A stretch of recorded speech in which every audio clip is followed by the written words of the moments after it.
আসসালামু আলাইকুম বন্ধুরা। ২০২৫ সালের ১২ই ডিসেম্বর ঘটে যায় এক গুরুত্বপূর্ণ ঘটনা।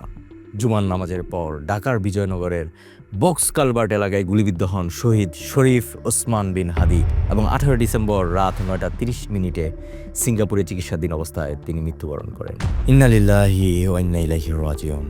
পয়েন্ট টু বি নোটেড, স্বাভাবিক মৃত্যু নয়, বরং গুলি করে তাকে মেরে ফেলা হয়েছে। কে মারলো, কেন মারলো, কার আদেশে মারলো, তা এখনও ধরাছোঁয়ার বাইরে। ওসমান হাদি আসন্ন নির্বাচনে ঢাকা ৮ আসনে বিএনপির অন্যতম নেতা মির্জা আব্বাসের প্রতিদ্বন্দ্বিতা করছিলেন। হাদি ছিলেন মির্জা আব্বাসের সবচেয়ে শক্তিশালী প্রতিদ্বন্দ্বী। তাই হাদির মৃত্যুর পর মির্জা আব্বাসের বিজয়ের রাস্তা একদম ক্লিয়ার হয়ে যায়। ঠিক তখনই গল্প অন্যদিকে মোড় নেয়। ঢাকা ৮ আসনে আগমন ঘটে নাসিরউদ্দিন পাটোয়ারির। তারপর কমেডি থেকে শুরু করে অ্যাকশন সবই দেখা যায় এই আসনে। পাটোয়ারির মুড়ি বাতাসা দিয়ে প্রচারণা করা, মির্জা আব্বাসের সমালোচনা করা, আব্বাসের প্রতিটি কথা ধারালো জবাব দেয়া, সবকিছু জনগণকে বিনোদন দেয়। সেই সাথে বেড়ে যায় পাটোয়ারির জনপ্রিয়তা এবং ক্ষুণ্ণ হতে থাকে মির্জা আব্বাসের বিজয়ের আশা। সর্বশেষ ১২ই ফেব্রুয়ারি আসন্ন ত্রয়োদশ জাতীয় সংসদ নির্বাচন অনুষ্ঠিত হয়। কিছু জায়গায় বিচ্ছিন্ন ঘটনা ঘটলেও নির্বাচন সুষ্ঠুভাবে অনুষ্ঠিত হয়। কিন্তু ঝামেলা বাদে ফল প্রকাশের সময় বিভিন্ন আসনে ফলাফলে গরমিল পাওয়া যায়। আর ঢাকা ৮ আসনে প্রথমে নাসিরউদ্দিন পাটোয়ারি বিপুল ভোট পেয়েও হঠাৎ করে পরবর্তীতে মির্জা আব্বাস বিজয়ী হয়ে যায়। তখনই প্রশ্ন উঠে, নাসিরউদ্দিন পাটোয়ারি কি হেরে গেলেন, নাকি তাকে হারিয়ে দেয়া হলো? আর যদি হারিয়ে দেয়া হয়, তাহলে কেন হারিয়ে দেয়া হলো? নাসিরউদ্দিন পাটোয়ারি সংসদে গেলে এত কিসের ভয়?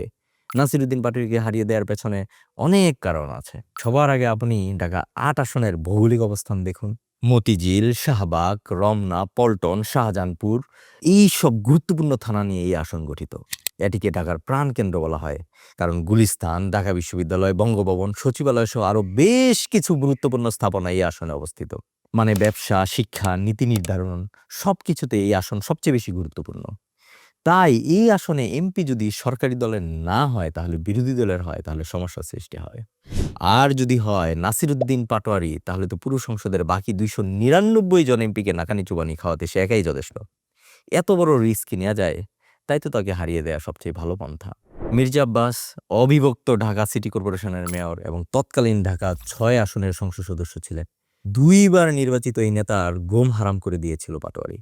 ওনাকে নাসিরউদ্দিন পাটোয়ারি এতটাই উত্ত্যক্ত করেছিল যে শেষে উনি নাসিরউদ্দিন পাটোয়ারি নামক কাউকে চেনেনই না এবং তাকে চিনতেই অস্বীকার করেন। এরকম বড় মাপের একজন অভিজ্ঞ নেতা যদি তরুণ পাটোয়ারির কাছে হেরে যায়, তাহলে আব্বাসের জন্য ব্যাপারটা খুবই লজ্জাজনক। তাই রাজনৈতিক অহমিকার জন্য হলেও আব্বাসের বিজয়ী হতেই হতো, এবং সেটা যেকোনো মূল্যে এবং যেকোনো উপায়ই হোক। একটু আগেই বলেছি, ঢাকা ৮ খুবই গুরুত্বপূর্ণ আসন। বিভিন্ন স্থাপনার পাশাপাশি রয়েছে এখানে টাকার খনি। ভুল শুনেননি, ঠিকই শুনেছেন। এক সমীক্ষায় দেখা গেছে ঢাকার শুধুমাত্র গুলিস্তান এলাকা থেকে বছরে প্রায় ৫০ কোটি টাকার বেশি চাঁদাবাজি করা হয়। তাহলে পুরো ঢাকা ৮ আসন থেকে কত টাকার চাঁদাবাজি করা হয় আর সেই টাকা কোথায় যায়, ওটা আপনি ভালো করে আন্দাজ করতে পারেন। আর পাটোয়ারি যখন বারবার বলে আমি এই চাঁদাবাজি বন্ধ করে দিব, তখন কি তাকে বিজয়ী হতে দেয়া যায়? যদি তর্কের খাতির ধরেও নেই যে নির্বাচন সুষ্ঠু হয়েছে, পাটোয়ারিকে হারিয়ে দেওয়া হয়নি, সে হেরিয়ে গেছে, তাহলেও তার পেছনে একটা কারণ রয়েছে। প্রো এস্টাবলিশমেন্ট বা পূর্বের নাম ডাক। পাটোয়ারি বর্তমানে অনেক জনপ্রিয় হলেও সেটা তরুণদের কাছে। এই তরুণদের অনেকে এখনো ভোটার হয়নি, আবার অনেকে ঢাকা ৮-এ ভোটার নয়। আর অন্যদিকে মির্জা আব্বাস দুইবারের নির্বাচিত প্রার্থী। তাই তার পরিচিতি সেখানে মানুষের কাছে অনেক বেশি।